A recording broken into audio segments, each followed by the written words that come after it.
Alamin na natin ang magiging lagay ng panahon kasama ang weather presenter ng GMA Integrated News Weather Center, si Amor La Rosa. Amor! Salamat Sir Emil. Mga kapuso, wala ng bagyong Hener at patuloy na rin po ang paglayo sa bansa ng bagyong Helen, pero magpapaulan pa rin ang habagat. Ilang oras din po nagkasabay dito sa loob ng Philippine Area of Responsibility yung dalawang bagyo kagabi. Hanggang alas 2 po ng madaling araw kanina ay tuluyan na pong nakalabas ng ating PAR itong bagyong Hener at naiwan naman itong bagyong Helen. Base po sa latest bulletin ng Pag-asa, anumang oras ngayong gabi ay nasa labas na rin po ito ng ating Philippine Area of Responsibility. Taglay po nito ang lakas ng hangin nga abot ng 85 kilometers per hour at pagbugsong papalo naman sa 105 kilometers per hour. Kumikilos po yan pa northwest sa bilis na 40 kilometers per hour. Pagkalabas po nito ng PAR, sunod po nito ang tutumbukin naman ang East China Sea. Mga kapuso, kahit lumalayo na po ang bagyong Hener at yung bagyong Helen, patuloy po itong hinahatak o pinalalakas itong hanging habagat o southwest monsoon. Nakitang-kita po dito sa ating mapa na tumatama pa rin dito po sa ating bansa. Ayun po talagang sapul pa rin ang Pilipinas. Yan naman po ang magpapaulan kahit po wala ng sama ng panahon o bagyo dito sa loob ng ating PAR. Base nga sa datos ng Metro Weather, may chance po ng ulan bukas ng umaga sa ilang bahagi po ng Ilocos Provinces, ganun din dito sa may Pangasinan, Zambales, Bataan, Mindoro Provinces at pati na rin sa lalawigan po ng Palawan.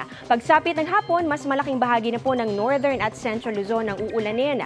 May heavy to intense rains pa rin po, kaya po maging handa pa rin po kayo sa banta ng baha o kaya naman ay landslide. Posible rin po ang mga pag-ulan sa iba pang bahagi po ng Mimaropa, Calabarzon at maging dito sa ilang lugar sa Bicol Region. Sa Visayas at Mindanao naman, may mga kalat-kalat na ulan po dito sa may Antique, Negros Island Region, Samar and Leyte Provinces, maging sa Caraga at Davao Region, lalong-lalo na po bandang hapon.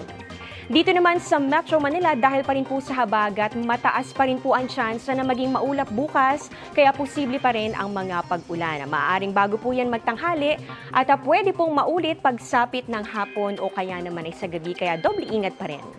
Dahil din po sa habagat, nakataas ang gale warning o babala ng mga malalaking alon. Dito po yan sa western seaboard ng Central Luzon at ganoon din sa kanlurang baybayin po ng Southern Luzon. So ibig sabihin po nitong gale warning, hindi po muna pwedeng pumalaot yung mga maliliit na sasakyang pandagat dahil malalaki pa po ang mga alon. Samantala mga kapuso, kung hindi po maulap sa inyong lugar ngayong gabi, pwede pong masilayan ang perigee full moon o tinatawag din po na super moon. Nangyayari yan kapag ang full moon ay natapat po sa perigee o yung pinakamalapit na distansya ng buwan sa ating mundo. Dahil mas malapit ang buwan po ngayon ay 7% na mas malaki at 15% na mas maliwanag sa regular full moon. Pero sakaling di mo naman yan makita ngayong gabi, okay lang yan. Sabi po ng Pag-asa, meron pa naman sa susunod na buwan at yan ang patuloy po nating tututukan. At yan ang latest sa lagay ng ating panahon. Ako po si Amor La Rosa. Ito ang GMA Integrated News Weather Center. Maasahan anuman ang panahon.